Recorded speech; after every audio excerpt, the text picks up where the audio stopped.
오늘 묵상할 본문은 느헤미야 8장 1절에서 18절까지입니다. 본문의 말씀은 진정한 부흥이 무엇인가를 가장 선명하게 보여주는 장면 중 하나가 아닌가 싶다.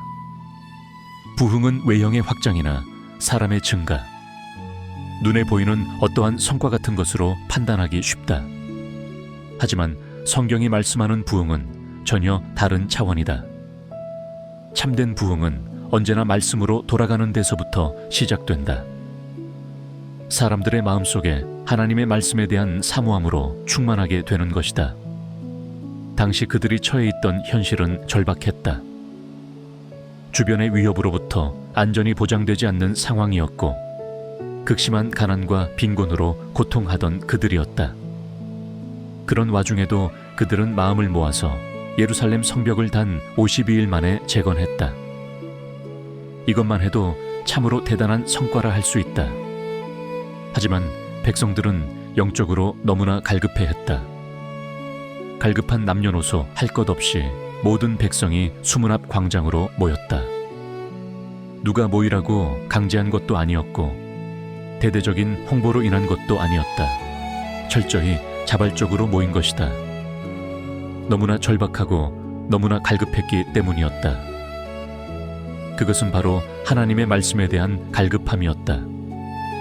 모인 그들이 제사장 에스라에게 요청한 것은 단 하나였다. 모세의 율법책을 읽어달라는 것이었다. 이에 에스라는 새벽부터 정오까지 거의 6시간 동안 율법을 낭독했다. 에스라가 율법을 낭독하는 내내 백성들은 말씀에 대한 경외의 표시로 일어서서 들었다. 높은 단에 오른 에스라가 율법을 큰 소리로 낭독하면 다른 제사장들은 백성들 사이에 흩어져 자리를 잡고 주변 백성들에게 율법을 설명해주는 방식을 취했다. 이로 인하여 백성들은 하나님의 율법을 잘 알아듣고 이해할 수 있게 되었다. 이런 것이다. 참된 부흥은 언제나 말씀을 갈망하고 말씀으로 돌아가는 데서부터 시작된다. 말씀 앞에서의 영적 재정렬이 바로 부흥이라는 말이다. 사람들의 마음에 말씀의 단비가 내리는 것, 말씀의 능력이 회복되는 이것이 바로 부흥이다. 6시간 동안이나 말씀을 듣는 내내 백성들은 아멘으로 화답하였다. 시편 119편 131절에 이런 말씀이 있다. 내가 주님의 계명을 사모함으로 입을 벌리고 헐떡입니다. 영적 부흥이 임하면 뜨거운 사막 한가운데서 물 한 방울도 입에 대지 못하여 물을 찾아 헤매는 사람처럼 그렇게 말씀에 허덕이는 일들이 일어난다. 이게 바로 부흥이다. 그러기에 부흥이 임하는 곳에는 말씀 충만의 역사가 일어난다. 초대교회처럼 말씀이 힘있어 흥광하는 역사가 일어나는 것이다. 참된 부흥은 여기에서 그치지 않는다. 참된 부흥이 있는 곳에는 진실한 회개가 동반된다. 하나님의 말씀을 들으면서 백성들은 너나 할 것 없이 모두가 통곡했다. 말씀의 거울에 비춰진 자신의 모습과 실상을 깨닫는 자의 눈물이고 회개인 것이다.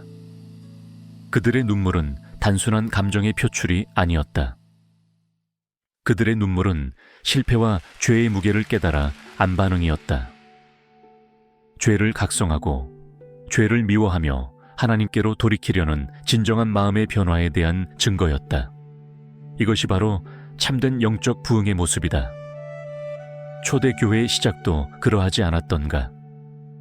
오순절 마개 다락방에 있던 제자들이 뛰쳐나가 복음을 전하기 시작했을 때 수많은 사람들이 말씀의 찔림을 받아 형제들아, 우리가 어찌할꼬 하면서 울부짖으면서 주님 앞으로 나아왔다. 그래서 초대교회의 부흥이 시작된 것이다. 또한 참된 부흥은 눈물과 회개로 끝나는 것이 아니다. 회복의 기쁨으로 이어진다. 느헤미야는 여호와로 인하여 기뻐하는 것이 너희의 힘이라고 선포했다. 참된 부흥의 중심에는 언제나 하나님이 주시는 기쁨이 자리 잡고 있음을 보여준다. 진정한 부흥의 중심에는 슬픔보다 깊은 기쁨, 정죄감보다 더 강한 은혜의 확신이 자리하는 것이다. 나아가 참된 부흥은 순종의 열매로도 나타난다. 백성들이 즉각적으로 순종하여 초막절을 온전히 회복한 것처럼 말이다. 회복된 신앙은 반드시 행동으로 이어지고 오랫동안 잊혀있던 순종의 영역이 다시 살아나는 것이다. 이것이 진정한 부흥이다. 결국 느헤미야 8장이 말씀하는 부흥이란 말씀에 대한 갈망과 회복, 죄에 대한 각성과 회개, 하나님을 향한 온전한 기쁨의 회복, 그리고 말씀에 대한 순종의 열매로 나타난다는 것을 보여준다. 이 부흥이, 이 은혜가 나에게도 임하게 되기를 진실로 소망하게 된다. 내가 매일 새벽마도 이렇게 말씀을 묵상하는 것도 그렇다. 느헤미야 때의 백성들처럼 말씀에 대한 사모함과 갈망이 있기 때문이다. 말씀 없이는 살아갈 수가 없다는 사실을 누구보다도 잘 알기에 나는 오늘도 말씀으로 하루를 시작하는 것이다. 말씀에 대한 이러한 갈망이 더욱 충만하게 되기를 소망한다. 또한 말씀을 통하여 나의 모습과 실상을 깨닫기 원하고 늘 회개의 영이 내게 임하기를 소망한다. 말씀을 통하여 나의 불순종, 나의 부족함과 나의 연약함을 더 철저히 통찰하기 원한다. 나의 패역과 완악한 실상들을 철저히 깨달아 알기 원한다. 나의 눈에서 회개의 눈물이 마르지 않기를 소망하며 기도한다. 회개만이 영적 부흥의 지름길이며 내가 살 길임을 고백한다. 이 회개가 또한 온전한 순종의 열매로 나타날 수 있기를 위해서도 기도한다. 용서할 수 없는 자를 용서하기 원한다. 사랑할 수 없는 자까지도 사랑할 수 있기 원한다. 이것이 주님이 바라시는 진정한 순종이 아닌가 싶다. 그리하여 나의 매일의 삶이 절기가 되고 주님이 주시는 회복의 기쁨을 누리는 자로 살아갈 수 있기를 원한다. 오늘도 참된 영적 부흥이 내 삶에서 일어날 수 있기를 진실로 소망하며 하루의 걸음을 시작한다.